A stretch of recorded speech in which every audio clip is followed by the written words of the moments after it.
arrived there, my first reaction was just, I was shocked by what I saw. I mean, I went with an open mind, knowing that things would be different, but there were some of the things that you just can't imagine. You really just saw a lot of brokenness immediately as you entered the country, but then as you got to know these people closer and closer, you saw so much beauty in their broken stories. We went to villages to give mattresses away, and that was, I think, the most touching thing that I did. You see their homes, and it's just one room. It's minuscule, it's covered in cobwebs. There was one lady who was sleeping on animal skins, and these older women, mostly women, there were some men, but they would just get on their hands and knees and just praise and thank us so much for this basically just foam that we gave them and sheets. The most gracious, kind, loving people, and they have nothing. We hosted a medical clinic while we were there, and that was just incredible and amazing. I mean, the kids there, most of them had UTIs and malaria.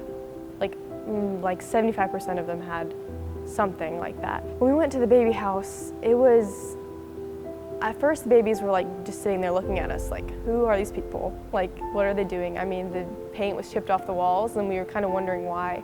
And they told us that the babies would chip the paint off the walls and eat it because they were just so hungry and starved for food. 1 meal a day, probably. 3 meals? No, that's unheard of.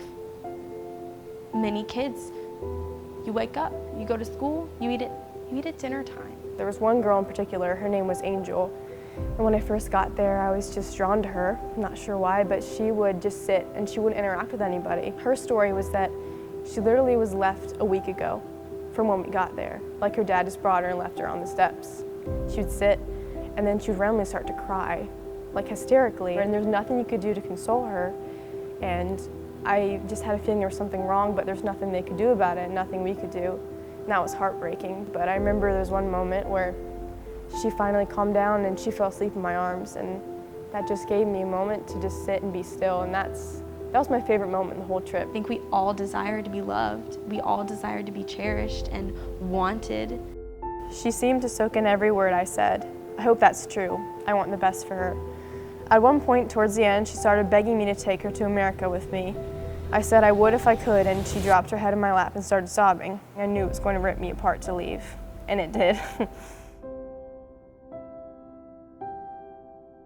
To leave those kids, it does something to your heart.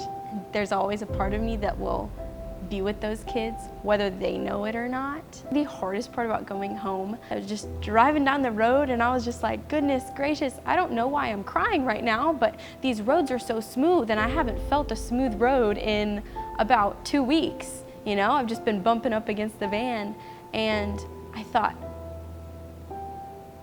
will these people ever experience a smooth road the way that I have?